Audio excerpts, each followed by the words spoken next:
नमस्कार दोस्तों, मैं संदीप चौधरी। स्टॉक मार्केट के एक और एनालिसिस वीडियो में आपका स्वागत है। तो ये हमारा गिफ्ट निफ्टी का चार्ट है और इसके लिए एनालिसिस कर लेते हैं बाजार का। सबसे पहले गैप अप की बात कर बता देता हूँ। गैप अप जो हुआ है हमारा, इस गैप अप ने काफ़ी लोगों का फिर से नुकसान किया है। काफ़ी काफ़ी लोग थे हमारे धुरंधर लोग, उनको बाजार से बाहर इसने कर दिया है।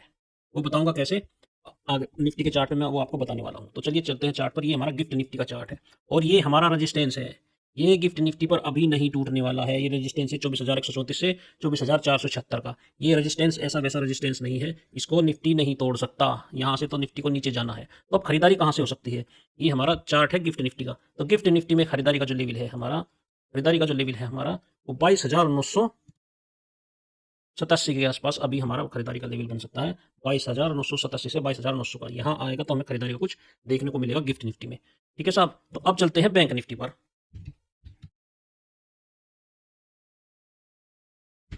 ये हमारा बैंक निफ्टी का चार्ट है और इसमें जो हमारा रेजिस्टेंस बन चुका है, अब ये प्राइस हमारा रेजिस्टेंस है। दोबारा अगर यहाँ जाता है, जो कि अभी नहीं जाने वाला है जहाँ तक उम्मीद है, दोबारा यहाँ जाता है तो फिर से हमें डाउन साइड की रैली यहाँ पर देखने को मिलेगी। ये प्राइस है 55,658 से 55,787 का। ठीक है। और खरीदारी का प्राइस अब मेरा नीचे है। ये है हमारी खरीदारी का प्राइस, देखो कहाँ रखा हुआ है। ठीक है। 54,000 से 53,461 का। 54,820 की क्लोजिंग हुई है। खरीदारी का लेवल हमारा रखा हुआ है 53,661 पर। यहाँ आएगा तो हमें अपसाइड का एक मूव देखने को मिलेगा बैंक निफ्टी में। क्योंकि बैंक निफ्टी की चार्ट, आप कहेंगे भाई साहब, बहुत सारे विद्वान जन कहेंगे इतना बड़ा टारगेट, यहाँ पर खरीदारी आएगी। क्योंकि उनको पता नहीं है बैंक निफ्टी की रफ्तार अब 1500 पॉइंट हो गई है एक दिन में चलने की। उन्हें पता नहीं है कि हर स्टॉक की, हर इंडेक्स की एक स्पीड होती है, जिस स्पीड से वो चलते हैं। जैसे आपकी गाड़ी होती है, आपकी मोटरसाइकिल होती है, उस पर एक स्पीड मीटर है। उस मीटर से बाहर वो नहीं जा सकता। ये हाईएस्ट पर दौड़ सकता है तो उस इतनी रेंज में ही दौड़ेगा। तो अब बैंक निफ्टी की जो रफ्तार की स्पीड है वो 1500 पॉइंट हो गई है डेली। तो उसी के हिसाब से हमें लेवल भी छांटने पड़ेंगे। तो ये हमारा जो लेवल है 23,416 से यहाँ पर हमें आने की उम्मीद है खरीदारी की बैंक निफ्टी की। चलिए चलते हैं सेंसेक्स के चार्ट पे। ये हमारा सेंसेक्स का चार्ट है और इसमें भी जो हमारा लेवल है वो ये वाला है। ये रेजिस्टेंस का काम करेगा बढ़िया वाला। दोबारा फिर से यहाँ जाता है तो हमें फिर से गिरावट देखने को मिलेगी। ठीक है। और खरीदारी का लेवल यहाँ पर है। ये हमारा लेवल है यहाँ पर 76,720 से 74,720 से 74,583 का। यहाँ आएगा तो हमें खरीदारी देखने को मिलेगी सेंसेक्स में। लेकिन इस बीच में काफ़ी ड्रामा होने वाला है। ठीक है। और जो हमारे अधीर लोग हैं, जो बेचैन लोग हैं, एक ग्रीन कैंडल देखते ही फुदक जाते हैं, एक रेड कैंडल देखते ही डर जाते हैं, भाई उन लोगों का कोई समाधान नहीं है, उन लोगों का कोई इलाज नहीं है। ये वॉर सीज फायर का ऐलान हुआ और सीज फायर कुछ हुआ नहीं। ठीक है। तो फुदकने वाले लोगों का है ये, और फुदकने वालों का ही ये मूवमेंट है। ये इंस्टीट्यूशन का मूवमेंट नहीं है। इंस्टीट्यूशन इस तरीके से काम नहीं करते कि फुदकने वालों की तरह दौड़ के घुस जाएं, फिर पीठ छिद के बाहर निकल जाएं। वो इंस्टीट्यूशन नहीं करते। वो पक्की पोजीशन करके तब एंट्री लेते हैं भाई साहब। तो ये है हमारा सेंसेक्स का। अब चलते हैं निफ्टी पर। और जो सेंसेक्स की हमारी चाल है, वो सेंसेक्स की जो अब हमारी चाल है वो 1700 पॉइंट के आसपास हो चुकी है। 1700 पॉइंट डेली दौड़ेगा सेंसेक्स आपका, और हमारा निफ्टी दौड़ेगा लगभग 490 पॉइंट। डेली निफ्टी की जो रफ्तार हो गई है वो 490 पॉइंट की हो गई है। तो निफ्टी में जो हमारा निफ्टी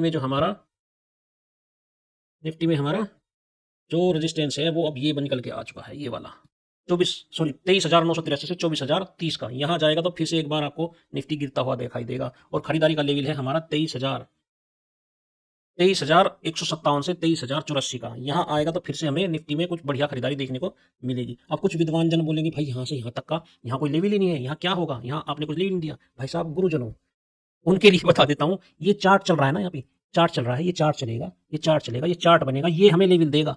ये जो आप गुड़गोबर पीछे देख रहे हो, इसका अब कोई मतलब नहीं है।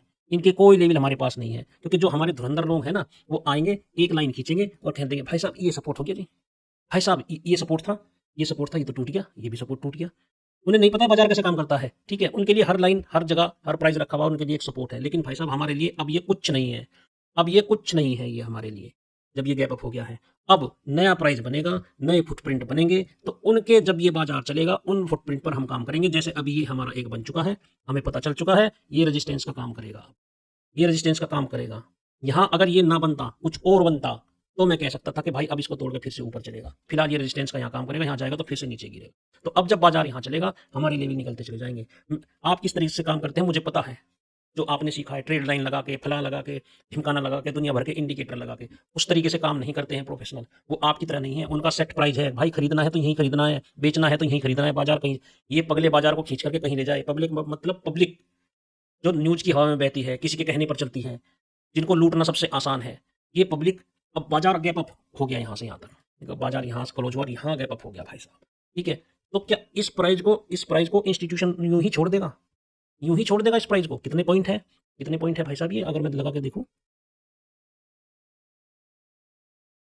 अगर मैं लगा के देखूं ये कितने पॉइंट है यहाँ से, रुको एक मिनट, कहाँ गया ये, यहाँ से 667 पॉइंट, 667 पॉइंट, एक ऐसा एरिया जहां कोई व्यापार नहीं हुआ है, ठीक है। तो आपके इंस्टीट्यूशन जो है इस एरिया को यूं ही छोड़ देंगे और बस यहीं से लेकर इसके ऊपर चल पड़ेंगे, लो भाई साहब, क्योंकि हमारे जो धुरंधर लोग हैं उन्होंने कह दिया कि बस अब तो बाजार ऊपर जाना है, ये सारा व्यापार का एरिया छोड़ करके, ये प्राइस छोड़ करके डायरेक्ट डायरेक्ट यहाँ से खरीद करके यहाँ ऊपर चल पड़ेंगे। भाई साहब ऐसा नहीं होता है, ऐसा नहीं होता है।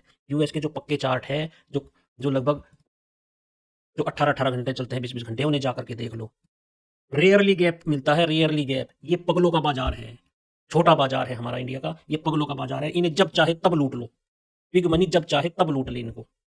तो ये जो हमारा गैप है, यहाँ कोई व्यापार नहीं हुआ है, तो यहाँ पर व्यापार होगा भाई साहब, इंस्टीट्यूशन यहाँ पर व्यापार करेंगे, बताएंगे आप लोगों को। तो ये हमारा निफ्टी का है और खरीदारी का मैंने आपको बता दिया है। और आगे जब यहाँ लेवल बनते चलेंगे, और ऐसा नहीं है कि ये हमारी 4 आवर पे मैंने लगा रखा है, और अगर मैं 15 मिनट, 15 मिनट, 5 मिनट पे लगा लूँ, तो ऐसा नहीं है कि यहाँ पर लेवल नहीं बन रहे हैं, बन रहे हैं, बन रहे हैं, लेकिन उनको दिख रहे हैं, उनको दिख रहे हैं जो हमारे साथ सीख रहे हैं। बात करते हैं कि जो निवेश वाले लोग हैं, गुड़ गोबर कर देते हैं। जो इंट्राडे वाले हैं वो सोचते हैं कि आज बता दिया है, बस अब तो टूट जाएगा, अब तो गिर जाएगा, अब तो ये हो जाएगा, वो हो जाएगा। इंट्राडे की औकात क्या है? इंट्राडे वाले वही छोटा मोटा घुस गए, उसमें भी लॉस लेके बैठ गए, या फंस गए, या अपनी कैपिटल गंवा दी।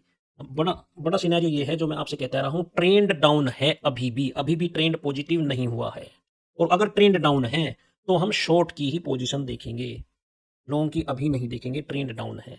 और बड़ा पैसा अगर लगाना है, जैसे मैंने बताया था कि 10 रुपये मैंने डाले हैं, तो मार्केट जब बोलेगा तब हम अब फिर से निवेश करेंगे, फिर से अपने 10 रुपये डालेंगे। तो देखते हैं कब मौका देता है, जुड़े रहिए हमारे साथ में। और जो लोग सीखना चाहते हैं, डिस्क्रिप्शन में नंबर है, 18 अप्रैल से बैच स्टार्ट हो रहा है, ज्वाइन कर लीजिए। क्योंकि उसके बाद बैच कब होगा मुझे अभी नहीं पता, तीसरा बैच कब होगा उसके लिए 6 महीने लगेंगे, ये साल भर लगेगा, मुझे नहीं पता, बीच में गैप आएगा दूसरे बैच के बाद। तो ठीक है, मिलते हैं अगले वीडियो में।